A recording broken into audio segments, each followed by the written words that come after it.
This episode is sponsored by Smart Travel, a new podcast from NerdWallet. You know that one friend who always finds the best travel deals, picks the right cards, and somehow ends up in first class for the price of coach? How do they do that? Well, Smart Travel is like that friend, but in podcast form. They cover all things travel finance, like which travel cards earn their keep and which are just heavy, shiny metal, and planning group trips that won't ruin your budget or your friendships. So travel smarter and spend less. That's the key with help from NerdWallet. Follow Smart Travel wherever you get your podcasts. Armchair-Explorer is a part of the Voyescape podcast network. Check out all of their shows from around the world at voyescape.com. Welcome back to the hidden trails of Oregon.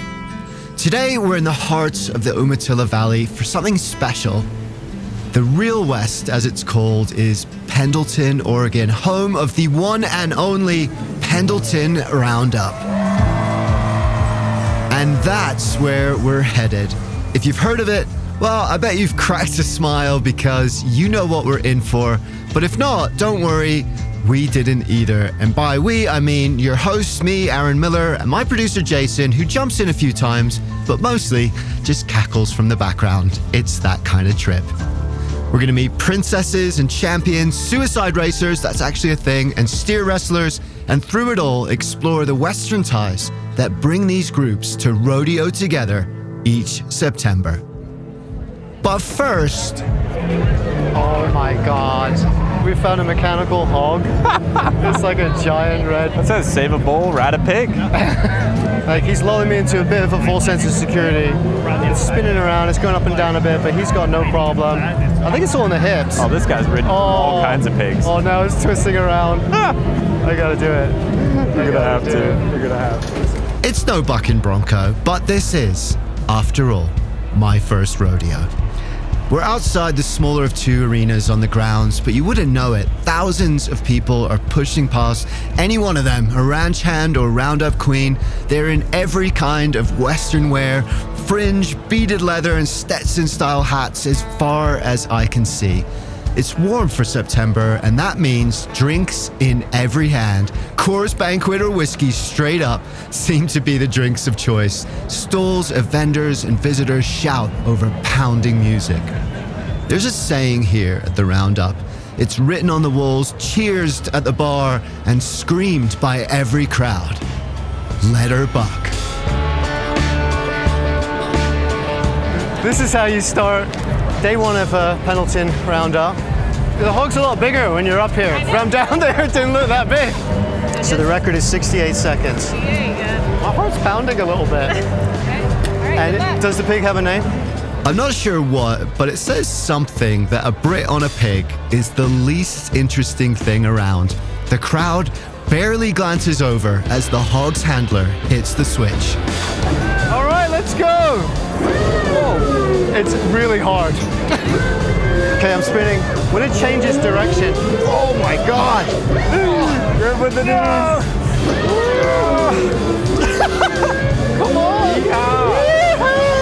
Oh no! I'm getting super dizzy as well.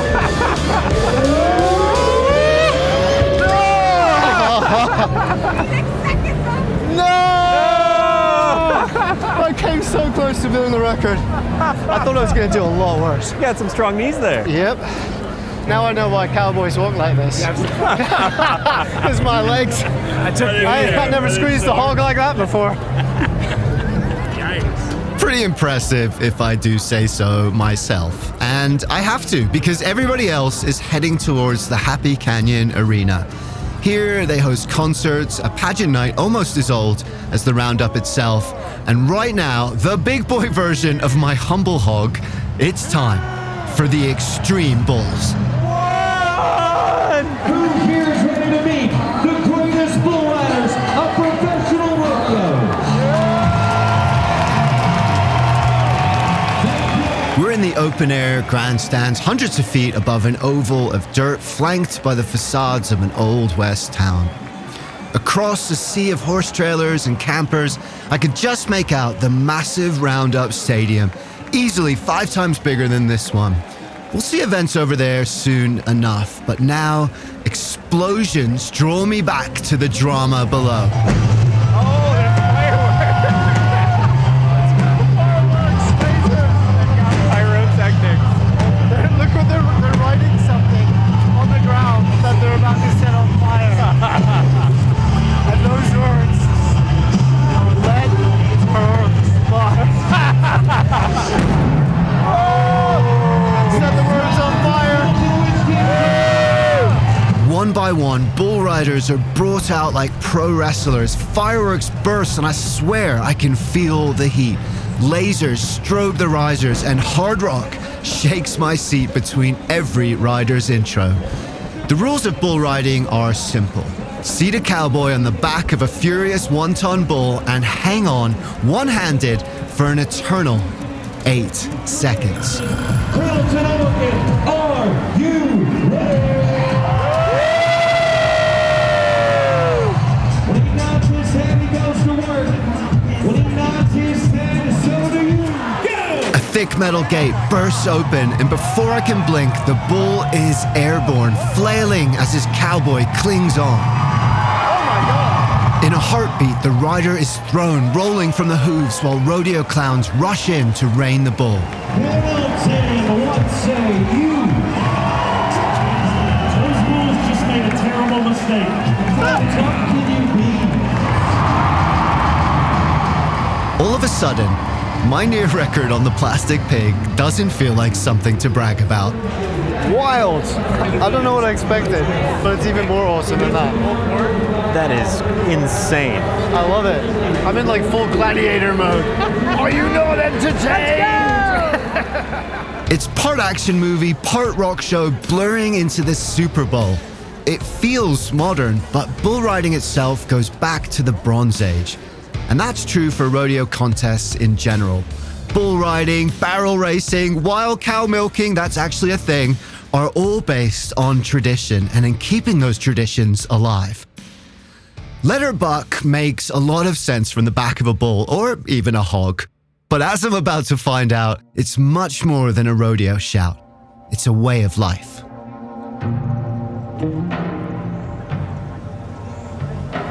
In the history books, it's all written in there. You know, you look to the east and here's the cloud of dust coming to town. It was led by Chief Black Hawk, and that was my paternal great-grandfather. So we've been involved since the inception of Pendleton. This is Tony Minthorn of the Confederated Tribes of the Umatilla standing at the gates of the main stadium. As a kid, Tony was Princess in the Happy Canyon pageant, a portrayal of native life before and after the arrival of white settlers, with about 700 other performers and a live orchestra. But Tony was also a princess in the Roundup itself, the first to have both roles. Today, she trains horses and prepares the next generation of Pendleton ambassadors for the spirit of the past. It is great to be able to do this and let non-Indians know who we are and where we come from. Happy Canyon itself really is a glimpse. And there's been some changes over the years. There used to be zero narration in it, and now we have a narrated scene so that people understand what's taking place. It actually helps depict our culture a lot better when they do that. There is still some division with certain aspects of it, but I think both sides are working to make sure that those gaps are filled. We are all here in this community. Everybody helps each other and to make it the best there is.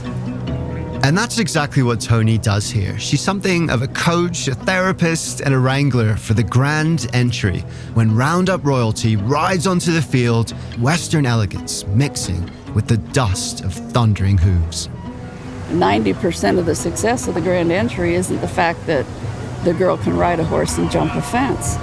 It's what goes on in that girl's head. I sit behind the gate and look at the girls, talk to the girls, you know, hey, you need to take your horse for a walk, take a deep breath, relax, so you can have a safe, a successful, fun, and pretty grand entry. I will get you through that thing, no matter what it takes. Every year, natives build a grand tribal village of 300 teepees, possibly the largest of its kind. Beauty and dance contests are held. Vendors sell native craftwork, jewelry, and traditional foods. Many groups have camped in the same exact spots since the very beginning. Well, it is truly a family tradition, with everybody being active in it, my mom's side, my dad's side. It's very important to keep the tradition, and history is what makes Pendleton so exceptional. I've seen other big rodeos lose that part of their rodeo, and I want to make sure that I do my part to ensure that that never happens to Pendleton, because I really believe Pendleton is the greatest rodeo there is. We walk through the stadium gates, letter buck emblazoned on iron bars. If we thought it was busy before, we were very mistaken. Groups of all ages squeeze by, cowboy hat brims bumping and stirrups ringing on hot concrete. 17,000 people cheer from grandstands stretching around a massive racetrack. Please direct your attention skyward. On behalf of the United States Navy, Military aircraft pass overhead and Navy parajumpers float onto the grassy middle of the field. We're heading for the press box built right above what they call the bucking chutes. These are heavy-duty metal tunnels, about 2 bald eagle wingspans high, that keep livestock in place while the riders get mounted up. Here comes the reigning champion of the saddle bronc riding. These competitors are riding untrained horses, or broncos, instead of bulls, but they're not any less extreme. Is this the press box up here? Yes, sir. Okay, thank you. Recognizing one of the iconic. Security checks we're wearing proper cowboy boots and hats before admitting us to the box. At Pendleton, you've got to look the part. So it's pretty exciting here, actually, because we are right on the chutes where the bucking Broncos come in, and all the cowboys are standing around and getting ready. The cowboys just have to get on top and tie themselves in as tight as they can. They're only allowed to hold on with one hand. And when they're ready, they give a nod yes. Someone pulls open the gate. Off they go! Oh my God! He's like a rat. Oh my God, he's gonna get himself hurt. No! And he's done it. It's a complete spectacle, but also incredibly real. No ad banners hang in the arena. There's no jumbotrons or flashing lights. It's a sea of Western sights and sounds. And that's how it's always been.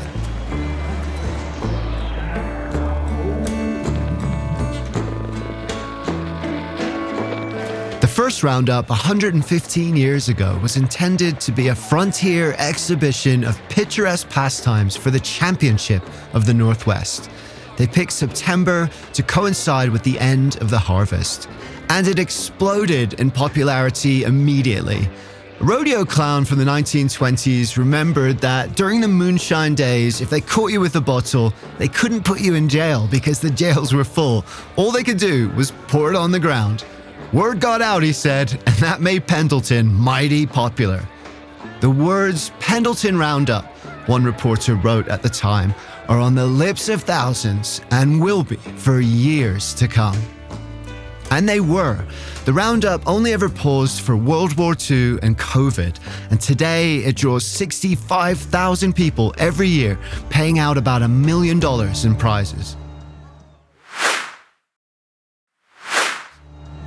Where are the Oregonians? Yeah, let her buck! Yeah! Oh, Bernie! Oh, he's jumping all 4 legs off the air. Yeah! Did you just get hit by that dirt? I did. I got hit by Is the that dirt. what it was? Yeah, I was kicked the dirt. Close man. enough that the bucking Bronco just kicked dirt in my face. Right in the thick of it.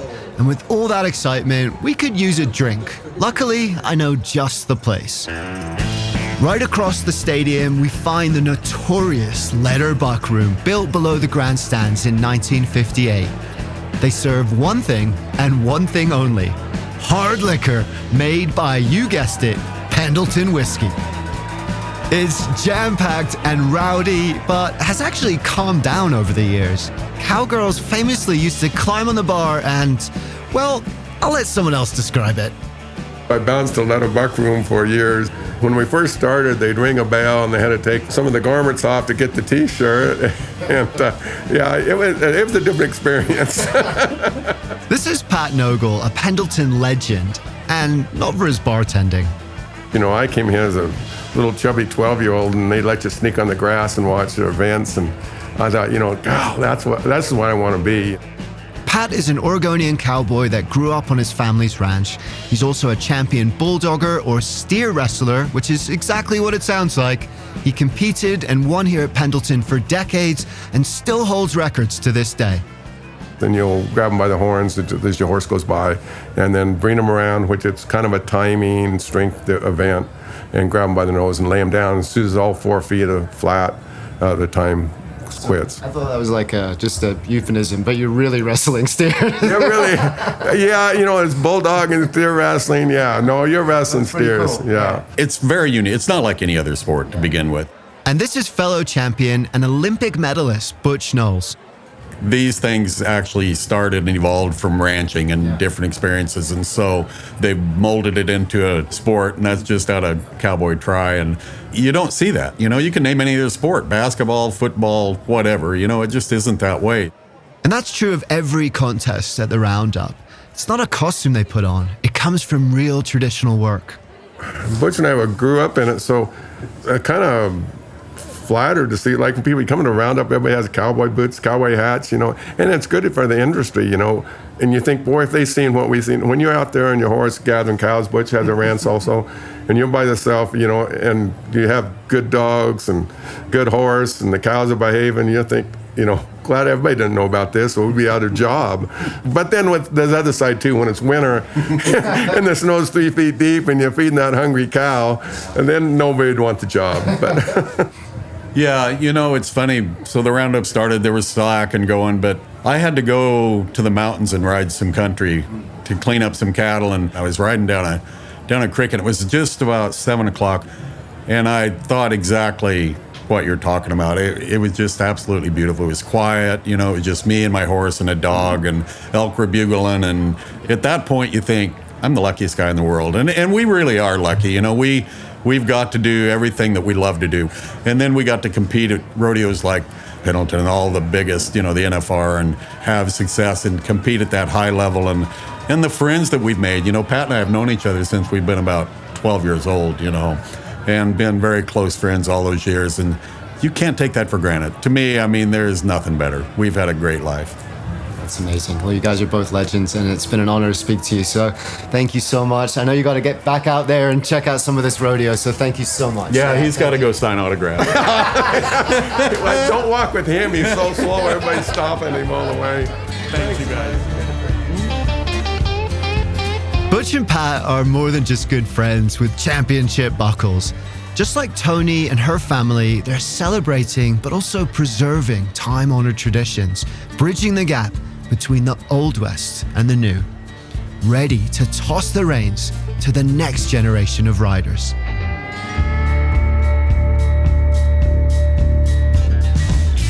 You kind of go to a city and everyone growing up watching basketball or football, and they want to be, I mean, we grew up on the res and we want to be Indian relay racers. This is Scott Abrahamson of the Colville tribe. He's a jockey or rider for Abrahamson Relay. We find him on the edge of the stadium with his family team prepping for today's main event. Back in the day, you know, the tribes from Montana, Idaho, Washington, they would all gather and compete against each other in relay. And it was like a messenger thing where they're riding bareback, jump off and jump on another horse. Back home, they've always done track racing way back in the day. And so that's why we wear purple and white. Those colors began with Scott's great-great-grandfather. Horses are his family's heritage, and his team maintains the old ways, wearing traditional regalia and burning sage for protection. Scott is fearless, completely separate from the Roundup. He rides and repeatedly wins what are called suicide races. But Indian relays aren't all tea and puppies either. They're dangerous, unpredictable, and easily one of the Roundup's biggest draws. It's a team sport. It's kind of just like a track relay, but the jockey's like the baton.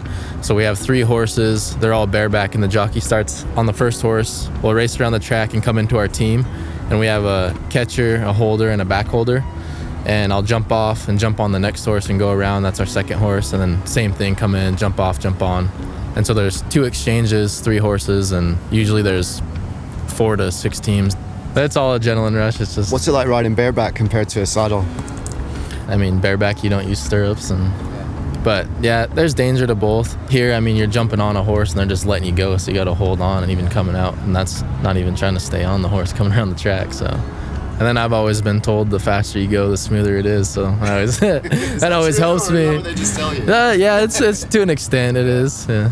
So cool. Have you ever fallen and hurt yourself? Oh yeah, plenty of times. I got scars all over my body for it. Dylan Abrahamson is here as well. He's cheering on his older cousin, and despite any scar stories, hopes to join the team. I have 3 horses out there and 2 to wheel up by Wild Horse, and I've ridden my whole life, but I need to work on not only just like riding, but being able to ride bareback and jump on and hold on. That's the biggest thing, is the hold on part. I imagine that's the most important part, right? If you get up too high and you slip over, that horse could trample you. So serious every time you jump on. What are you just holding on to the mane, or are you going around the neck, or? Usually I try to aim for the neck, just because it's, once you're kind of set and the horse is taking off, then you can sit up and ride, so. Okay. Well, listen, man, good luck to you. We'll be cheering you on. Hopefully see you after. Great to meet you. Dylan will be right on the field while Scotty races, so we give him a microphone to record the action and head over to the stadium to find our seats. We pass through the grand tribal village. Crisp white teepee tents stretch 30 feet into clear blue sky. Families in ceremonial regalia drum and dance, bells ringing from hundreds of moccasined feet, while riders on horseback easily part the crowd. This time, we ditch the press box and climb right into the crowded grandstands while Dylan and Scott get into position trackside. We're walking in the arena right now. The horses are walking in. Relay racers going in. The horses skip and pull as they approach their starting zones. A pistol cracks and they leap into action. Get her going, baby. So he's running around the track. He's running. Scott settles into third place as they round the first loop, coming in at top speed for the first horse swap. Scotty's coming in. He's coming in. Hop on, baby. Yeah, baby. Get on that, baby. Go, go, go. Yeah! A rider ahead of him just misses the exchange and crashes to the dirt, his horse taking off without him. Scott cleanly makes the change and bursts from a dust cloud in the lead. 4 other teams and 1 lone horse right on his tail. Go, Scotty! They're running around Scotty up front. Larry Lake's right behind him, huh? Just 1 more exchange if he can hold the lead. He's coming in hot. The last horse, baby. Last horse. Again, Scott slides in at a sprint, his horse still moving when he leaps into the final lap. Watch out! A rider in gold starts ahead, but Scott burns by on the inside track. He's shouting as he barrels past our seats, but we hear nothing over the roar of the crowd. 1 last turn, Scott gripping the mane, both surging in unison, and he has done it! Yes, baby! Oh! Let her go!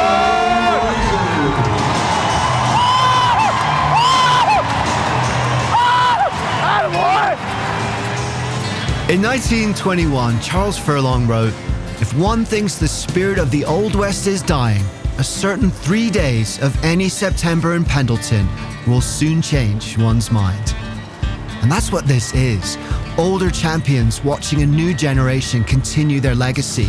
The Old West turning into the new. Communities coming together. A way of life, an attitude. It's Xtreme Bulls and native dances, rodeo legends and fearless riders. It's Broncos, steers, whiskey and beer. But more than anything, it's 3 words: let her buck.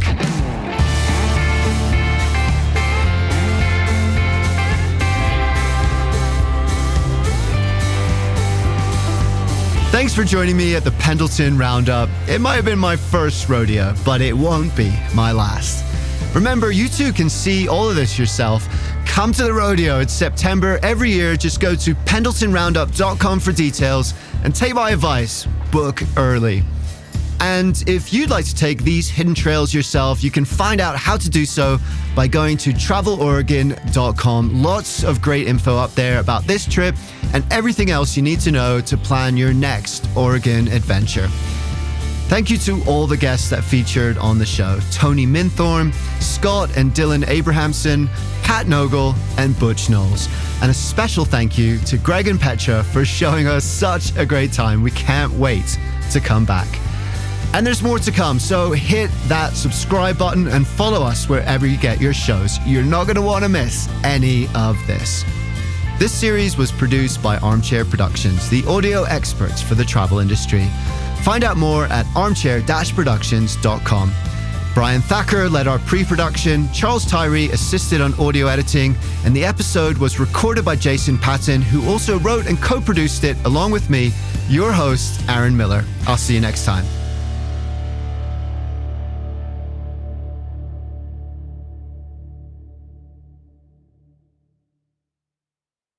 Quick question. Do you want travel tips from people who have actually been there? Our show is co-hosted by Tim Johnson, an award-winning travel journalist who's been to more than 145 countries around the world. And I'm David Brody, the other co-host who's been travel podcasting for 20 years while traveling to 50-plus countries around the world. In about 10 or 20 minutes per show, we break down a destination with the kind of insight you usually only get from long guidebooks or hours of research. So if you want expert advice, zero fluff, and travel inspiration that you can actually use, search for Travel in 10 wherever you listen to podcasts, or you can also find us at voyescape.com. Hi, I'm Pauline Fromer, host of the Fromer's Travel Podcast. We post new episodes weekly, detailing the kinds of money-saving tips and cultural insights that will make your trips richer without making you significantly poorer. We do so by interviewing real travel experts like TV host Samantha Brown, Fromer's authors from around the globe, and such public figures as Free Solo's Alex Honnold. It's a fun travel party. I hope you can join us.